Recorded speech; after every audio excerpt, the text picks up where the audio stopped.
Widatunuma, saya dari kelas 11 F10 Sosial 2. Di sini saya akan membahas materi tentang pengertian kelompok sosial menurut para tokoh dan tipe-tipe kelompok sosial. Yang pertama, apa itu kelompok sosial menurut para tokoh? Di sini ada dua tokoh yang menjelaskan tentang pengertian kelompok sosial. Yang pertama, menurut Surjono Sukanto. Surjono Sukanto mendefinisikan kelompok sosial sebagai sekelompok orang yang berinteraksi, memiliki tujuan bersama, serta norma-norma yang sama dalam hubungan sosial mereka. Nah, yang kedua ada menurut Max Weber. Max Weber mendefinisikan kelompok sosial sebagai sekumpulan individu yang terikat oleh norma dan nilai yang sama, serta berinteraksi satu sama lain dalam kerangka sistem sosial yang lebih besar. Sekarang lanjut ke tipe-tipe kelompok sosial. Yang pertama ada kelompok primer dan sekunder. Primer yaitu hubungan erat personal dan langgeng. Contohnya keluarga, teman dekat, dan kelompok sahabat. Sekunder yaitu kelompok yang lebih besar dan hubungan antar anggotanya lebih formal dan bersifat tidak terlalu emosional. Contohnya organisasi, perusahaan, dan sekolah. Yang kedua ada kelompok in-group dan out-group.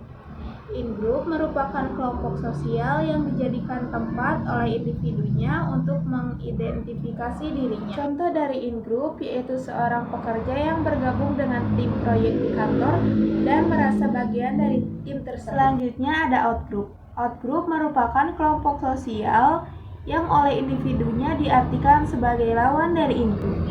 Contoh dari out-group yaitu seorang pekerja yang tidak bergabung dengan tim proyek di kantor dan merasa tidak bagian dari tim tersebut. Yang ketiga ada kelompok formal dan informal.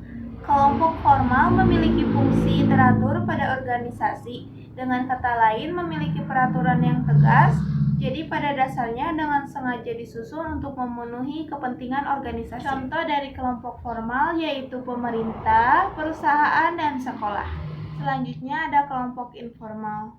Kelompok informal terbentuk karena saling berhubungan yang berulang-ulang. Contoh dari kelompok informal yaitu kelompok hobi, kelompok teman, dan kelompok tetangga. Kelompok informal juga memiliki beberapa bentuk, yaitu klik dan subklik. Klik memiliki 3 macam, yaitu vertikal, horizontal, dan campuran.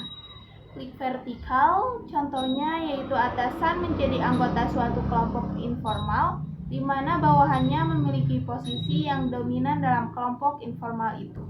Klik horizontal, terdiri atas orang-orang yang sama kedudukannya. Anggota kelompok informal seperti ini memiliki kebersamaan dan memikirkan tujuan secara bersama. Klik campuran terdiri atas orang-orang dengan berbagai jenjang kedudukan yang berbeda-beda. Para anggota informal ini memiliki kesamaan dalam tujuan. Selanjutnya ada subklik, terdiri atas beberapa anggota dari suatu klik dalam organisasi dan membentuk suatu kelompok bersama-sama dengan orang-orang di luar organisasi. Yang keempat ada kelompok persahabatan dan persaudaraan.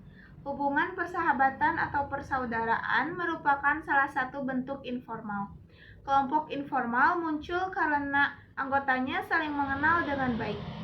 Contoh dari kelompok persahabatan yaitu sahabat sejak kecil, teman sekelas, dan kelompok hobi.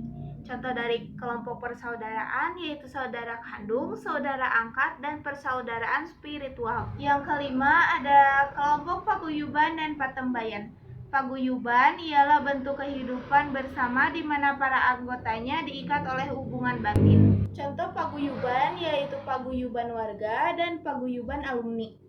Patembayan yaitu ikatan lahir yang bersifat pokok untuk jangka waktu pendek bersifat imajiner. Contohnya ikatan antar pedagang organisasi dalam satu pabrik. Yang keenam ada membership group dan referensi group.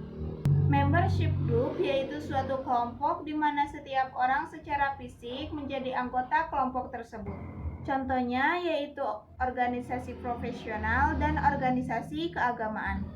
Referensi group yaitu kelompok sosial yang menjadi acuan bagi seseorang. Contohnya yaitu kelompok selebriti dan kelompok influencer. Yang ketujuh ada kelompok okupasional dan volunteer. Kelompok okupasional muncul karena semakin memudarnya fungsi kekerabatan. Timbul karena anggotanya memiliki pekerjaan yang sejenis. Contohnya, dokter, guru, dan insinyur. Kelompok volunteer. Kelompok yang memiliki kepentingan sama tetapi tidak mendapat perhatian dari masyarakat. Dibentuk untuk memenuhi kebutuhan bersama tanpa menanggung masyarakat umum. Contohnya, organisasi kemanusiaan, kelompok lingkungan, kelompok sosial, dan kelompok keagamaan. Yang kedelapan atau yang terakhir yaitu kelompok sosial teratur dan tidak teratur. Kelompok sosial teratur dibentuk dengan aturan jelas untuk mengatur hubungan antar anggota. Contohnya, perkumpulan pelajar, organisasi massa, dan partai politik. Kelompok sosial tidak teratur adalah kelompok orang yang berinteraksi dan berkumpul secara informal, tidak memiliki struktur organisasi yang jelas, dan tidak memiliki tujuan atau aturan yang terdefinisi dengan baik. Contohnya, kelompok teman, kelompok komunitas online, kelompok pengunjuk rasa, dan kelompok sosial informal. Sekian pembahasan kali ini. Mohon maaf bila ada kesalahan. Wassalamualaikum warahmatullahi wabarakatuh.